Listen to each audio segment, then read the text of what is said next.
फोड़ गई भैया चमन ऋषि के नेत्र सुकन्या ने जब फोड़ गए।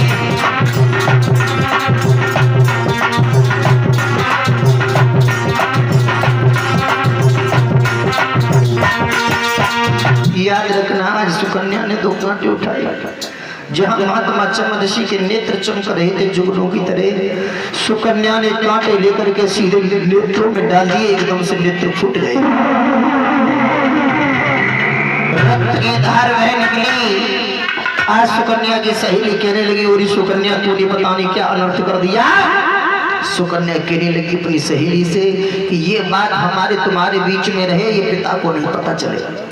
आज सुकन्या आई और आकर के अपने पिता के पास आकर के लेट गई। उसे नींद नहीं आई, लेकिन महात्मा चमन ऋषि के नेत्र फूटने का नतीजा सामने आ गया।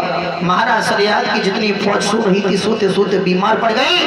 महात्मा चमन ऋषि मिट्टी के टीले में दबे पड़े हैं। महाराज शरियात की आंखें खुली, सोचने लगे दीनबंधु, जो महात्मा चमन ऋषि के बगीचे में रोगी भी आ जाता है वो भी निरोग होकर के जाता है, लेकिन मेरी सारी फौज निरोग थी, यहाँ से रोग कहां से आ गया। महाराज शरियात ने हाथ में तलवार को उठाया, मंत्रियों को जवाब दिया, हमें मिलकर के ये बताओ इस बगीचे में रहकर के पाप किसने किया है। मुझे लगता है किसी ने कोई दुर्घटना की है, इसलिए मेरी सारी की सारी फौज बीमार पड़ गई है। अगर किसी ने कुछ किया हो तो कोई बताए। ये पाप महाराज शरियात की बेटी सुकन्या ने किया था। सुकन्या चुपचाप खड़ी है।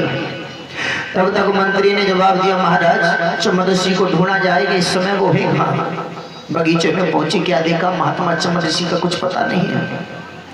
फिर सामने देखा एक मिट्टी का टीला है, भाग करके पास उड़ गए तो क्या देखा एक त्रिशूल गड़ा है, चरण खड़ापू पड़े हैं।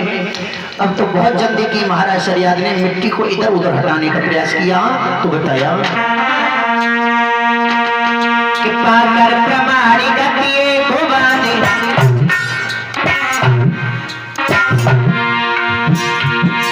पाकर प्रमाणी गतिए को बांधे, वो टीला धीरे धीरे हर कछु देर में प्रकट भई,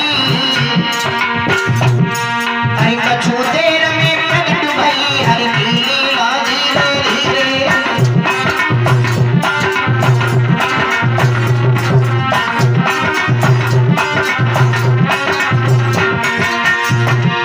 पाकर प्रमाणी गतिए को बांधे, वो टीला धीरे धीरे हर कछु देर में प्रकट भई, हर की लीला धीरे धीरे।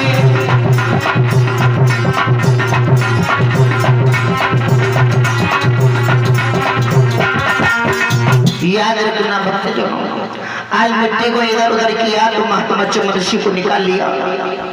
महाराज शरियात ने महात्मा चमन ऋषि के नेत्रों की ओर देखा तो दोनों नेत्र फूटे पड़े हैं। महाराज शरियात से रुका नहीं गया, हाथ में नगन तलवार को उठाया, जवाब दिया है मंत्री, अरे मिलकर के ये बताओ महात्मा चमन ऋषि की आंखें किसने फोड़ी है। अगर तुम नहीं बताओगे तो सारी फौज का कत्ल करके मैं अपने घर चला जाऊंगा। और जैसी सुकन्या ने सुना कि मेरे पीछे मेरे पिताजी सारी फौज को मार देंगे, जब कोई सामने नहीं आया तो महाराज शरियात ने तलवार को निकाला और जवाब दिया, एक एक करके सारे सिपाही सारे मंत्री मेरे पास होकर के निकलो, एक एक करके सबको मारूंगा और स्वयं अपनी गर्दन काट के इसी बगीचे में डाल दूंगा, घर पर लौट के वापस नहीं जाऊंगा।